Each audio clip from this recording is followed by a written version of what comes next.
Hey guys, before the video starts, I just want to go ahead and say leave a like if you enjoy the video, and don't forget to subscribe and hit the little bell icon so that you don't miss any more reviews. I like to do game reviews, I like to do movie reviews and TV reviews, and let's get into the video. I love superhero video games. That is, when they're good at least. The main ones that seem to hit the mark for me are the Batman Arkham series and Insomniac's Spider-Man game from 2018, which is possibly my favorite PS4 title of the console's history.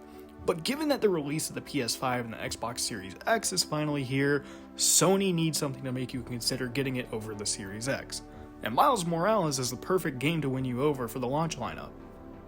And no, I didn't get a PS5, I'm holding off, but thankfully Insomniac has released the game for both the PS5 and 4, so that I'm able to bring you a review. This asks us a very important question. Is Miles Morales supposed to be some sort of so-so spin-off from the main title to hold us off until the next sequel? And maybe a gimmick to make you want to get the PS5 right now? Or is it another worthy entry into this universe that expands the 2018 game for a promising bold future? Let's find out. Following the ending of the 2018 game, and even including some mentions from the City Never Sleeps DLC, which is amazing by the way, seriously, go check it out if you missed out on it. We're now caught up with Miles as he's been taken under the wing by Peter to teach him the web ropes on how to become Spider-Man. After Peter decides to go on a trip with MJ, Miles is left to protect over the city and prove that he is in fact Spider-Man indeed. And this may be recency bias, but I really had a blast with the story and characters. It's hard not to watch some of the most energetic action sequences in this game and not get pumped up. It's near perfect in that aspect. But sadly, there's a but. My only critique here is that the story feels just a bit too short. Now, I don't think that that's a bad thing. I actually think in a way that benefits the story's pacing. I wasn't bored one bit during the main campaign. The part of the issue there with it being short is because it's $10 more than it really needs to be. Insomniac knows how short the campaign is, and that's why it's not $60, it's just $50. The issue is that the game is just $10 more than it needs to be. I think $40 would have been fine. But you know what, it's their decision. I wouldn't be surprised if the price drops down to maybe $20 or $25 next year. Usually launch games just kind of do that whenever new consoles come out and it's a year later, but you know, whatever.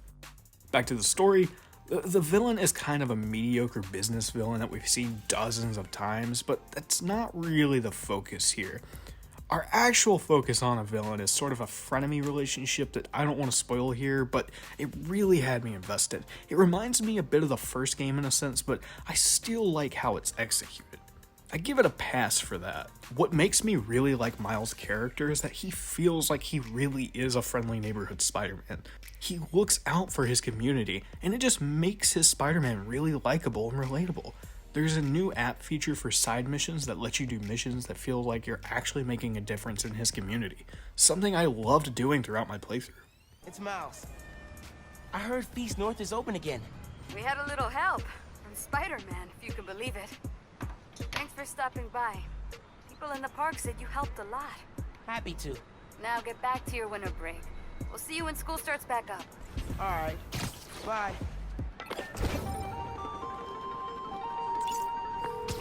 Let's go ahead and jump into the gameplay real quick, guys. So there has been a lot exported from the last game, but enough has been changed up so it's not a complete reskin when playing as Miles. His movements are very different from Peter. He isn't as experienced as Peter, and it really shows in his fighting style, even swinging. It reminds me of playing as Catwoman from Arkham City, how she had a style that wasn't copying Batman's, but meant that she had a variety of different gadgets, making you reconsider your playing style. It's very easy to pick up on the differences and works perfectly in my opinion. Since we're talking about differences, let's talk about the gadgets. Miles has less than Peter this time around, but you actually swap that out for some new abilities like the Venom Lightning Strikes, which is just so fun, and he also has invisibility powers. These make the combat sections feel fast and energetic, and playing in stealth missions make you feel like you're in charge of how you're playing as Spider-Man, so that you're not just feeling like you're Spider-Man, you're feeling like you're your own Spider-Man. Just something I found really cool and just wanted to praise the game for is just how much variety there is in your playstyle, which I don't think the last game... I mean, the last game definitely had this, but it feels amped up more, a little bit more this time around, and if I was going to praise it for anything, I'd want to praise it for that.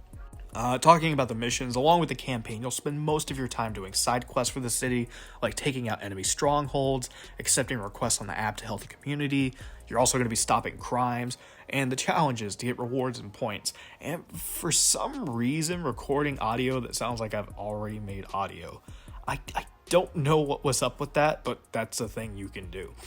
Listen, I did that first so I didn't have to do it later. Yeah, it's weird. All this should take a few days to complete, and there's even a new game plus mode, which makes going back in for round 2 even rougher than before, so you can't say that you're not getting a lot to do outside the story. I just wish they had just a little bit more on the challenges side, that's all. Some extras real quick. I do want to go ahead and talk about some of the cool extras in this game before I wrap into the final verdict. Miles has a really cool selection of suits in this game. I actually like some of these a little bit more than Peter's. Now, I love the suits for Peter that kind of like tie into the movies, in my opinion. Some of the comic stuff look really cool, like the Iron Spider suit, and even the callbacks to some of the cool animated stuff and Into the Spider-Verse is really fun. But Miles' suits, in my opinion, are just really awesome. He's got some, like one with a hood that's really awesome with some cool pants. And I actually think that he has a really cool homemade suit that's pretty funny to wear.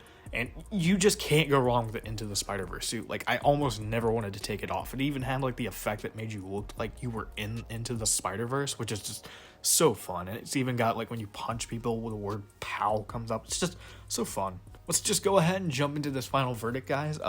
Now, while I did address how some things like the short campaign can make this game feel not as whole as the most recent entry, I don't think that takes away too much. This game is exactly what it should be. It's a fantastic addition to the franchise that can go so many ways moving forward. It helps us get to learn about every other character in this universe that was featured before and just gives a little bit more depth moving forward.